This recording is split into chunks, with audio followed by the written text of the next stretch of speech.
Mon père était un imam, mon grand-père était un imam, et moi j'ai été imam pendant 10 ans. J'étais l'assistant de mon père, qui était un missionnaire de l'islam. Et c'est lui qui m'a formé, m'a enseigné le Coran, et j'ai fini de lire les 114 chapitres pendant 5 ans, et on est revenu pour faire le tafsir, le sens de chaque mot, pendant 5 autres années. Et donc, mon père était pour moi un héros, je voulais lui ressembler, être un imam comme mon père, être un imam comme mon grand-père. Alors, il y avait cette question que j'ai posée à mon père. Pendant que nous lisons le Coran, si la mort intervient, est-ce que nous allons partir au paradis? Et là, sa réponse a été, on ne peut pas le savoir pendant que nous sommes vivants. Parce qu'il y aura des balances qui seront érigées au jour du jugement et ça va peser les œuvres de chaque personne.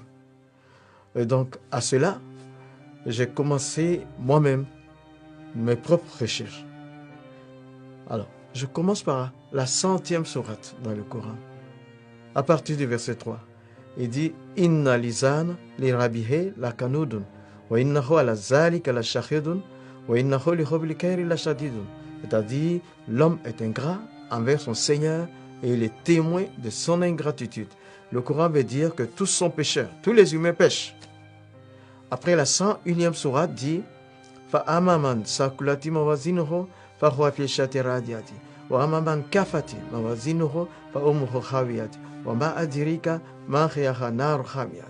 C'est-à-dire, si tes œuvres bonnes surpassent les péchés, tu vas au paradis, mais si c'est l'inverse, tu vas en enfer.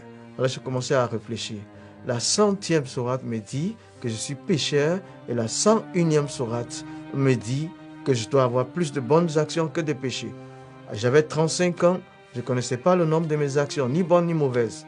Logiquement, je ne pouvais pas savoir mon séjour dans l'au-delà. Ce qui m'attristait beaucoup.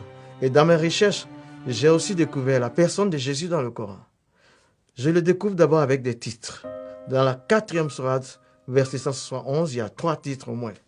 Il y a Al-Masih, le Messie. Il y a Ruhullah, l'Esprit de Dieu. Il y a Kalimatullah, la parole de Dieu. Je suis donc le Messie, la parole de Dieu, l'Esprit de Dieu. Ensuite, je découvre que Jésus n'a jamais péché, il n'a pas péché dans le Coran, mais par contre, j'ai découvert les péchés des autres prophètes.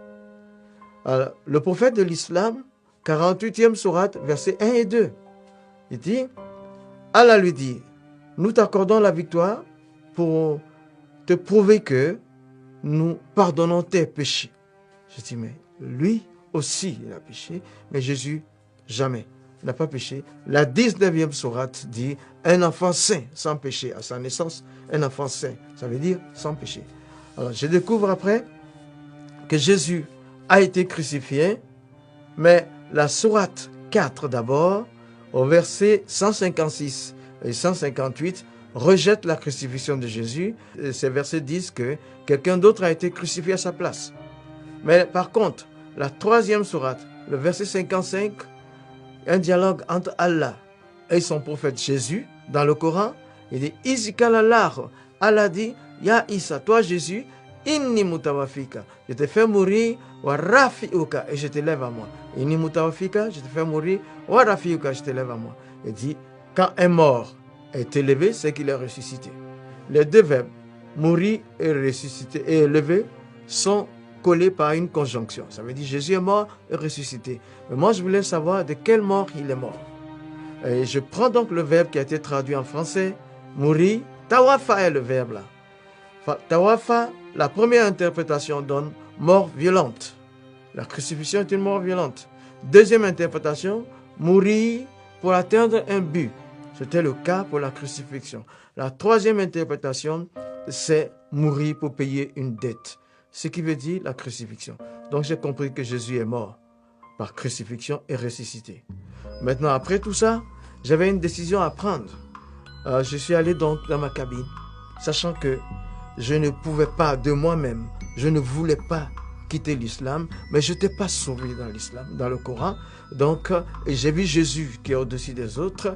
En ce moment-là, je devais prendre une décision. Mais j'ai interrogé Dieu. Je dis, je suis le 14e imam depuis la génération de mon père. Et là, je sens que je ne suis pas sauvé. Je ne peux pas continuer à prier comme musulman, mais je ne peux pas devenir chrétien aussi.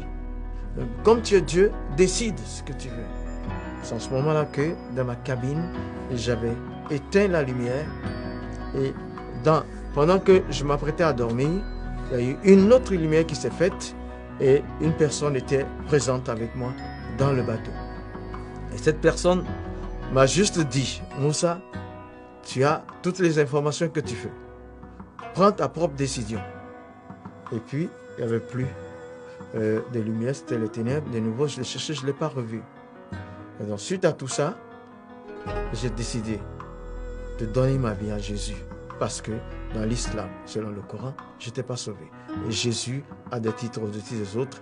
Il n'a jamais péché. J'ai donc donné ma vie à Jésus en 1987. Et toi qui m'écoutes, quel que soit le pays dans lequel tu te trouves, là, quel que soit ton nom, un seul chemin pour aller au ciel, c'est Jésus. Il dit, Anna, moi, Houa, je suis, Tariq, le chemin, Wal Haq, la vérité, Wal Hayat, la vie, Leza Ahad, pas un seul. Il a Ani, qui ne vienne à moi, il a Abi, ne peut arriver au Père. Donne ta vie à Jésus, tu seras sauvé. Il va laver tes péchés. Donne ta vie à Jésus, tu connaîtras le paradis.